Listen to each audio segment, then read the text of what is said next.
We had a listener question basically saying, like, what's the deal with how personal relationships are impacting political decisions?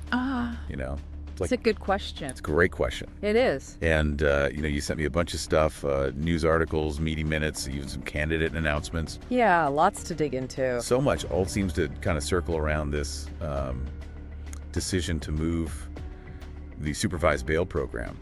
They're taking it from the prison system and moving it over to the courts. Right. Seems pretty straightforward at first glance. Yeah, you would think so. But then we get into it, it's like, whoa. Yeah, things get a little complicated. Yeah. Lots of layers. So many layers.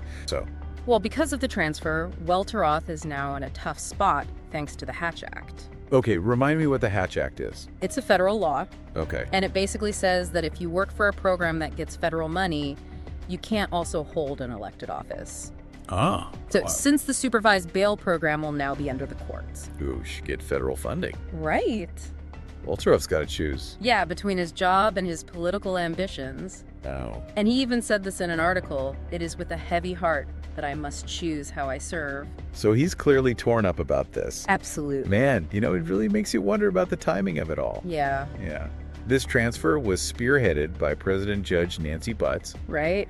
And if we look back at the 2023 election, she was endorsed by the two sitting commissioners who just so happened to be Welteroth's opponents.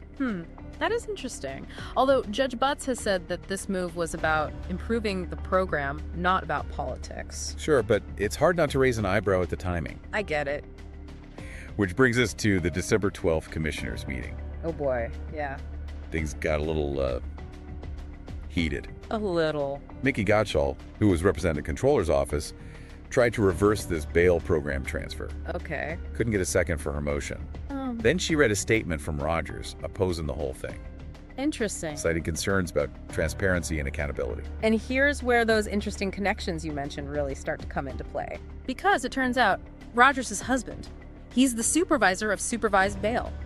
Oh, wow. So this decision directly impacts her family. Wow, okay, so there's a conflict of interest there. Well put. And it all goes back to your original question. How are personal relationships impacting local government? You've got former political rivals making decisions that affect their opponent's career, a county controller potentially at odds with the program her husband oversees. Right. And tons of questions about people's motives and lack of transparency. It's a lot to unpack. Absolutely. Yeah. So stay with us as we keep digging into this. It's going to be a wild ride.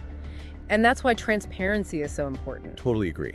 If this decision was all above board, they should be able to explain it clearly and openly, right? Exactly. But when things are done in secret, people naturally start to wonder what's being hidden. And that can really damage people's trust in their local government. Oh, absolutely.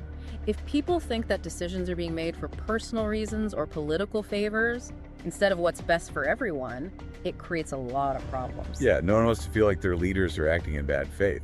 Right. It's like that saying, justice must not only be done, but it must also be seen to be done. Okay, I like that. It's the same with government. Even if a decision is technically legal, if it even looks like it's motivated by something shady, it undermines people's confidence. The bail program is going to move.